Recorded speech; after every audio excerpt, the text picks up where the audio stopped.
Shtap emisioni i zhejt me një hata të madhe, e kupton, që ndodhi këtu. Unë në fakt doja ta bekoja atë me ujë, po nuk kam që të them, shishen këtu para e kam sërish, nuk dish të bëj, e vetëm ja gjë që mund të bëj sot me ujën, e dish të bëj.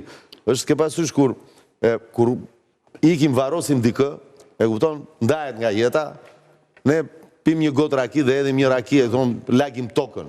E vetë një gjë që mund të bëhet sot, dhe ditë shkush është, mbi logjikën e këtyre njerëzve që e kanë varos logjikën, dhe ngatrojnë pronën me përkatësinë kombëtare, se ngatrojnë pronën me përkatësinë kombëtare, është vetëm të bësh të vllatë, edhe çiku i kshu, e thuash falemderit, mirupafshim, thirrini logjikës, dhe kur ti thrisni logjikës, do kuptoni që ka jetuar në harmoni e pirotët.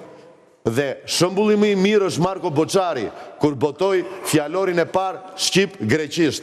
Dhe po do shembulli më i mirë ishte Stërgjyshi i tij, i cili u bë kryeministri i parë. Dakord?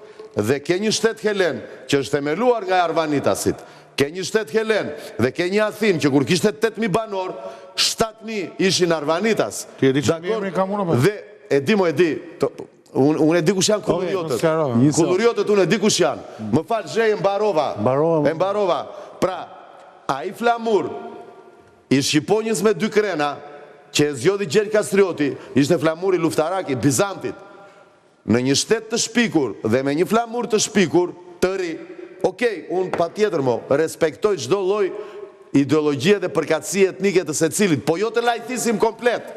Do me thënë, Arvanitasit bëhen shtetas Helen dhe shqiptarët deklarohen minoritar për çfarë? Për të marrë pensione. Një sekundë. Faleminderit shumë. Dhe kush kam një problem tjetër? Kush e përfaqëson të drejtën e pronës në Lalës? Pse nuk çojnë Belenin aty apo në Vlorë? Ta çojnë më. Apo në Lushnjë? Ta çojnë. Apo në Tiranë? Po ç'është as mos lajthisim. Se këtu kemi lajthitje etnike ideologjike.